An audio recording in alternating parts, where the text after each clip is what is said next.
Hi, this is Pat Duckworth, the hot woman with cool solutions and the author of the international best-selling book, Hot Women Rock: How to Discover Your Midlife Entrepreneurial Mojo. And I'm talking to all of the 21 women who shared their stories with me so I could put them in the book and share them with you, and you could learn from their experiences. And it's just such a blast to be talking to these women because they never stop developing. There's always something new. And that is certainly true of my guest today. She's an operatically trained soprano. She's a teacher, an activator, and she's a metaphysical mountain climber. I can't believe, I can't wait to hear more about what that's about. So I'm going to introduce you to Christine Powers. Hi, Christine, how are you doing? Pat, I'm wonderful. It is such a delight to be with you. Christine and I have never met in person. We've talked over Skype and Zoom and Facebook, but we're going to put that right early in the new year because we're going to see each other. So it's really exciting. Absolutely. I'm really looking forward to that.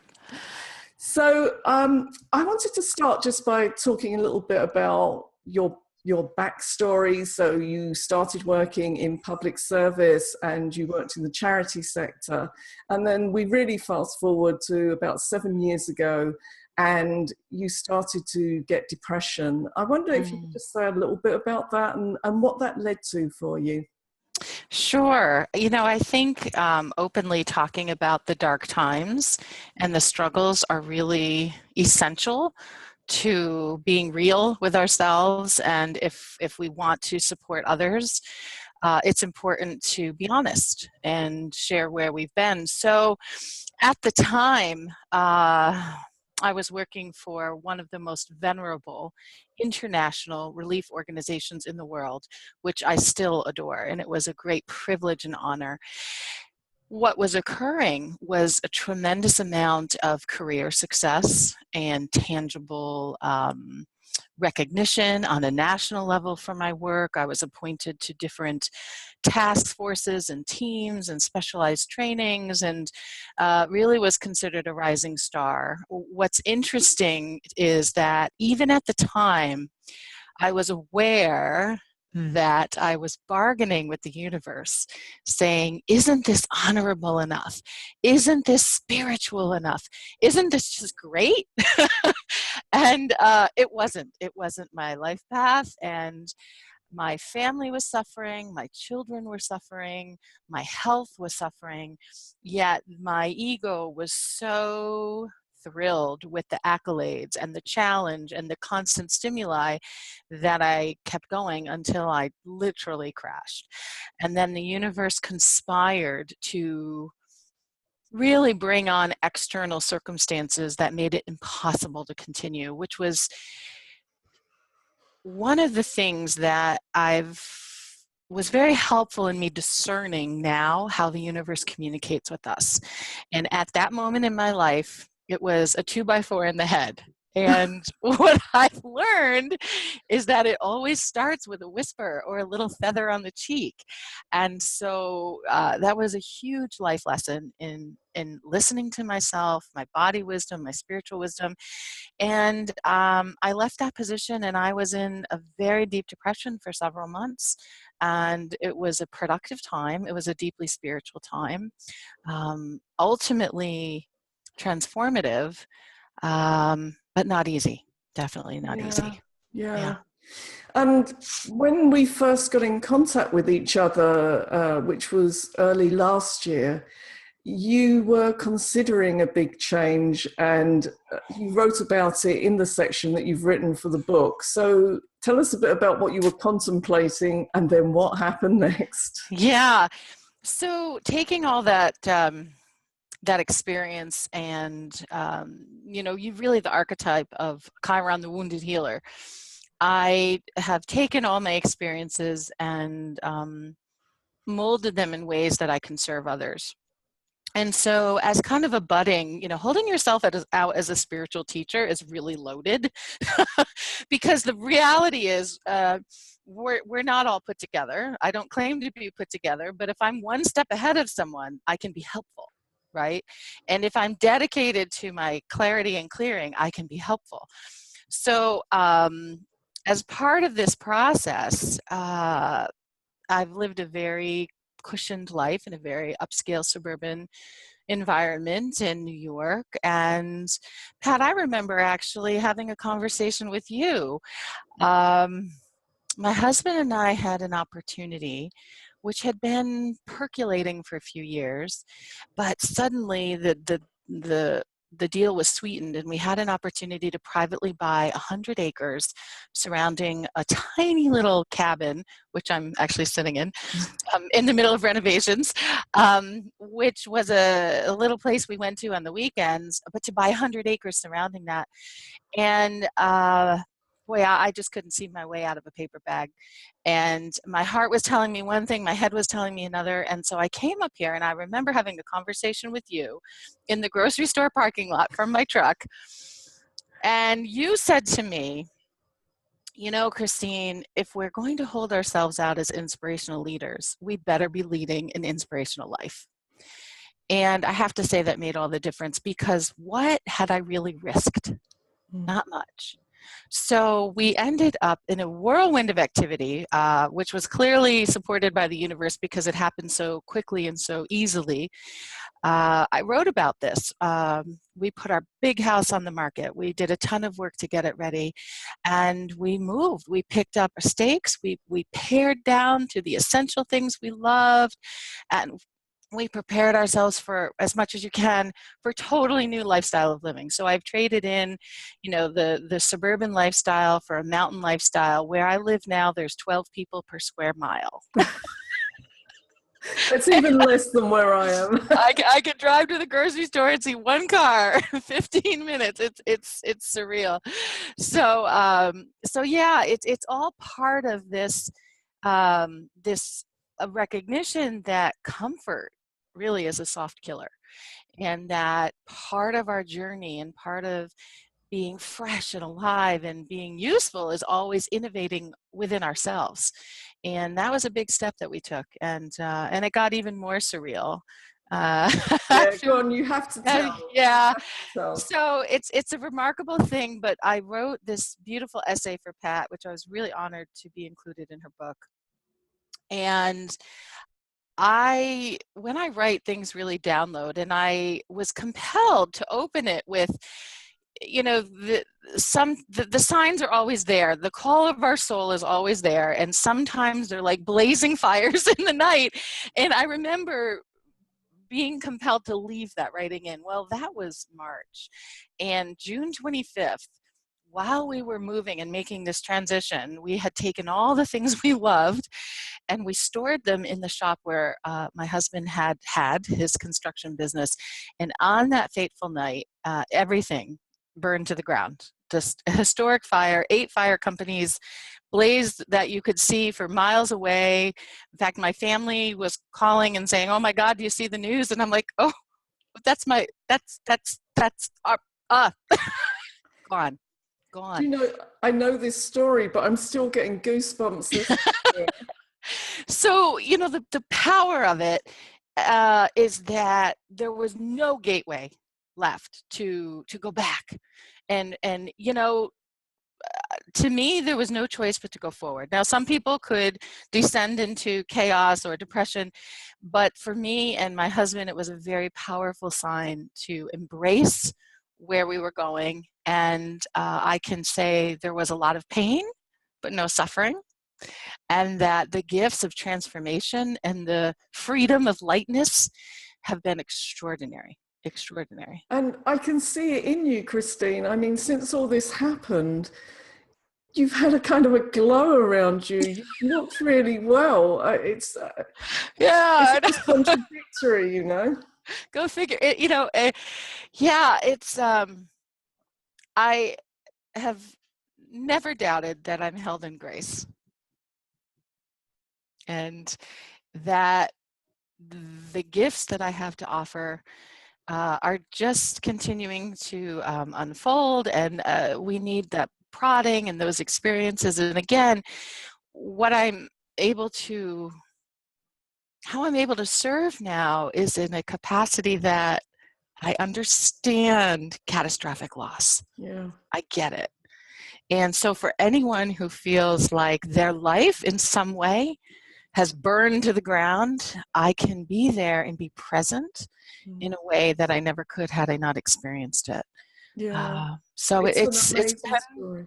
it's been a gift, Yeah. you know, not and I'm grateful every day that it was just things. No one was injured and painful, yes, but just things. Yeah. And our emphasis is on experiencing life and having less to be and do more.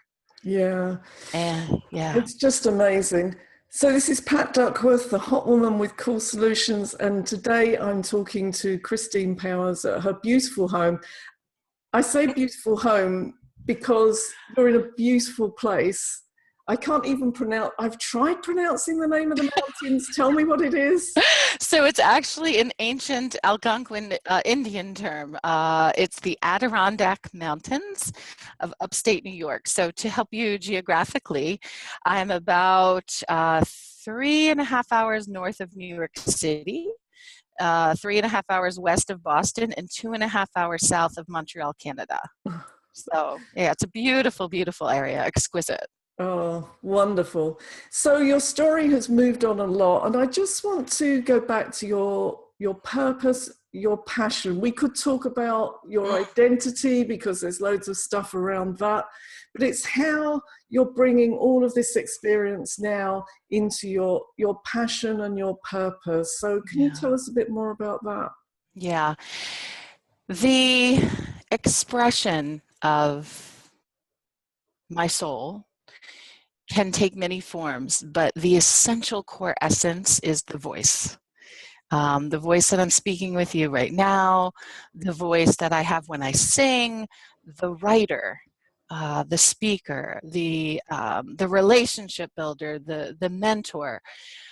All of the things that are expressed may change form, but the essence is the voice of beauty and healing. And I think this, I don't want to say the word truth because that's so loaded. So let's just say authenticity, that we're always striving to remember who we really are underneath all the layers that were thrust upon us by our family, by our community, by our culture, and we're continuously bombarded. So my mission and my dharma is to express myself in such a way that brings beauty and healing and helps people remember who they are. And when that happens, gosh, you can create anything, and you can live joyously and abundantly, and that's it. That's it. Yeah, and this word abundance, it's very special for me because I know when I'm laughing, when I'm communicating, when I'm connecting, I feel abundant. You know, that's the sensation that I get. But that doesn't mean financial abundance. And sometimes there's that tension between all that creativity and that passion and actually the need to put food on the table.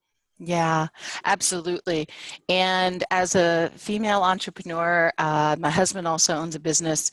We understand the unique challenges that come with that. And you're right, Pat, there are times where I may feel compelled to, or a great desire to be writing or, doing an essay on a particular topic that I want to release to my tribe or on Facebook. And I have that commitment, and I got to go get groceries. And so there's other things that I do very well, such as marketing and consulting and graphic design and mentoring. And it's a balance, and it's always shifting. And it's sometimes you have to put more emphasis on one and pull back on another, and then that always changes. So it's very organic and fluid. But yes, living authentically doesn't mean you live irresponsibly. Yeah. And abundance to me, we went from a 3,500 square foot home in a beautiful, exquisite neighborhood to a 1,000 square foot cabin The abundance now is in the fact that I have 100 acres of mountain land with beaver ponds and streams and trails and mountain ridges. I go walk that. That's abundance. Yeah. And I have the time in my day to do that. That's incredible blessings and abundance. Do I have less? Heck yeah. Do I? So in my travels of expressing and doing my Dharma, I still look for the paid gigs and things to make things to make things come together. I'm a wife and I'm a mother of 3, and all that entails as well. Yeah. So I think it's reassuring women that, all of that passion, all of that creativity, all the resources and capabilities, it's important to express them. And you may have to balance it with other activity. That's okay, it will come. Yeah. I redefined success last year as anything that makes me laugh. And just being able to laugh sometimes when things go right, sometimes when things go wrong. And there's an element of trust as well, because trust in the universe, because there have been times when I've thought, well, I need to travel to America to be with people.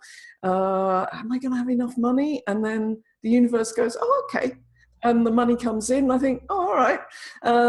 You have to have a certain amount of trust in the process as well. And there is a really powerful universal law to share here. And so there is a tremendous benefit to being in alignment with your soul purpose and your authenticity, because when you are, the universe must support you. So I pay attention to when things come my way that are easy, that I may not have had planned. I may have been sending myself in another direction, but I've learned, again, we don't want to be hit across the head with a 2x4, that the universe provides. And to quote the Rolling Stones, we may not always get what we want, but we always get what we need. We always get what we need. And you're right, that trust, when you're in alignment, things just synchronistically show up. It's law. It has to be that way. And that's where the abundance comes in. So it is a little bit of a chicken and an egg scenario. And we're always being demanded that we listen and that we're open and that we don't try to control. We allow this flow to come through us, and then it becomes easy. That is beautiful. I can't wait to see you in February. We are both delighted. We're both off to Florida to the Global Influence Summit, and we're going to actually be sharing a room. So I'm hoping I might get serenaded to sleep at night. This will just be fantastic. I think something could be arranged. So Christine, if people watching would like to make contact with you or find out more about what you do, what can they do? The easiest thing to do is go to my website, which is pretty simple. It's christinepowers.com.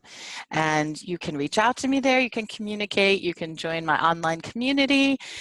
Send me a note. I do offer the opportunity to have a conversation with me. So I invite people to start there. Oh, there's music. There's music, free music, so you can hear the voice. And I also work with crystal bowls. And so it's a great place to go. Are you doing, last year you kind of did a webinar, I don't know what else to say, like a live broadcast of you singing and using the bowls. Are you doing anything like that this year? Or? I was contemplating that this morning. I tuned in. Right after the U.S. elections, in the U.S. we're really in trauma. I offered two back-to-back days of crystal bowl group healing events, I guess you'd call them, along with a community meal, and they were wonderful. So I was just thinking this morning, without a lot of fanfare, to offer something like that potentially on New Year's Eve and stream it, so that for those of us who aren't into the shenanigans of New Year's, it's an incredibly powerful time that it can be really deep and meaningful, and it's ripe for kindred spirits to come together in community. So I was just thinking that. See, I tuned in, and you did. Actually, and that's the universe. And on New Year's Eve, I'm going to have Liberty Forrest with me. Oh, and she was part of our event last year. So, And she's going to be in my house, so the two of us can hmm. tune in and just enjoy it all. So yeah, it's all meant to happen, Christy. Three's a party, so I think we may be set. Thank you so much for being part of Hot Women Rock and for talking today. And to all you women out there, there's so much to learn from these women who have been on their journeys, you know, and going through all kinds of stuff. And you can learn from what they're telling you about. So I hope you'll join us the next time when I'm talking to yet another wonderful author. Thank you, and see you again soon.